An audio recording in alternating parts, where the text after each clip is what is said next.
And now to this story. A commemoration service for UCT student Uyinene Mrwetyana is underway at the Cape Town Post Office, where she took her last breath. Today marks 2 years since the 19-year-old was raped and murdered by post office worker Luyanda Botha. Her death sparked national anti-GBV protests and promises of change. Well, eNCA's Nobesuthu Hejana is covering the story, and she joins us live. Nobesuthu, good evening to you. And it's just such a grim reminder of the massive problem that we face here of violence against women. We've heard a lot from family and friends over the years, but for the first time, the post office manager has also spoken about the killing of Uyinene Mrwetyana. Tell us a little bit more about that.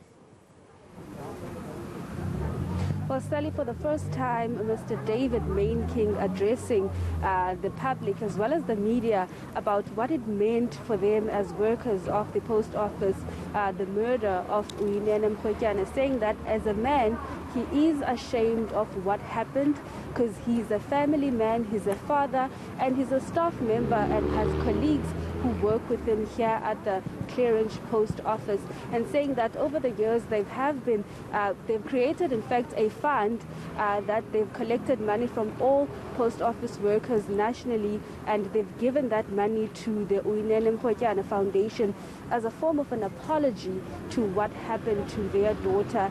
And let's take a listen to that bite.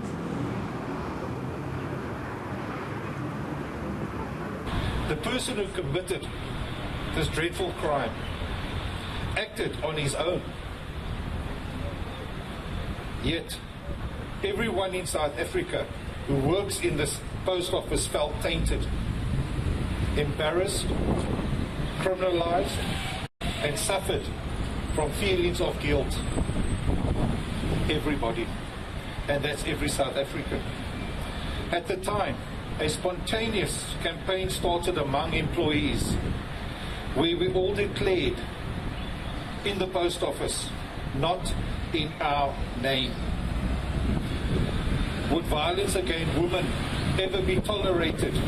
And a fund was started for Nene's family, which the post office employees contributed nationally from our hearts.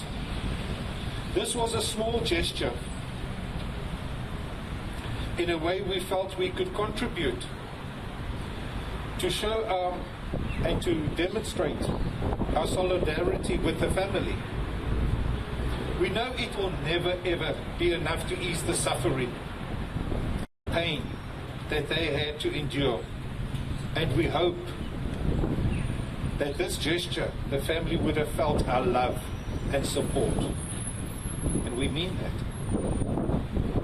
All that this was done in an attempt to apologize, to show that men and women employed in the post office are ordinary people.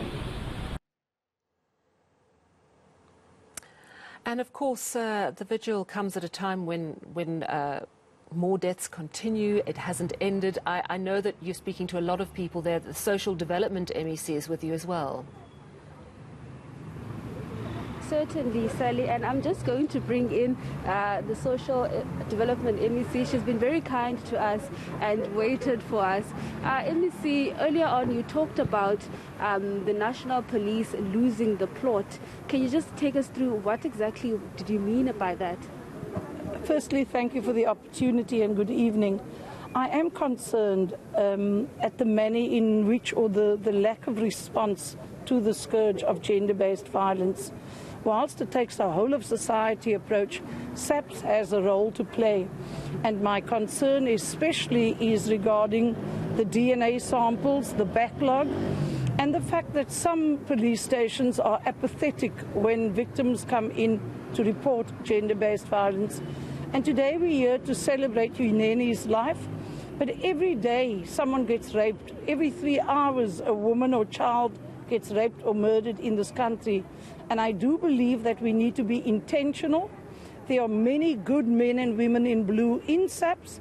However, they definitely need to up their game when it comes to gender-based violence. And it's not only SAPS, it's an entire system.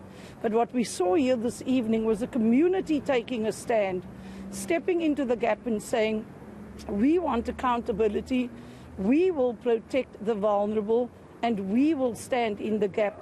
However, it requires a whole of society approach, and we need to focus on our boy children. More importantly, gender-based violence is not an issue of women.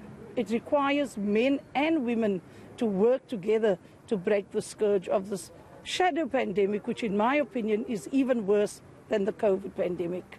All right. Thank you very much, MEC. I know you are rushing, but thank you for allowing us your time. No worries. Well, Sally, just behind me, you would see some students from UCT. They are on or lighting those candles in honor of the late Uyinene Mrwetyana. Just before those pictures where also plants or flowers have been placed, as well as ribbons by members of the Claremont community, as well as those who were supporting the friends and family of Uyinene Mrwetyana. But the memorial service has, or the night vigil has concluded, and people say that this will forever remind them of the tragic passing of Mrwetyana. And very sad that still we are hearing of deaths. Nosicelo Mtebeni in East London. And of course, before these two women, the shocking rape and murder of Anine Boyson. It is just very tragic that this marks a reminder that not enough is being done. Thank you so much for bringing us news of this night vigil.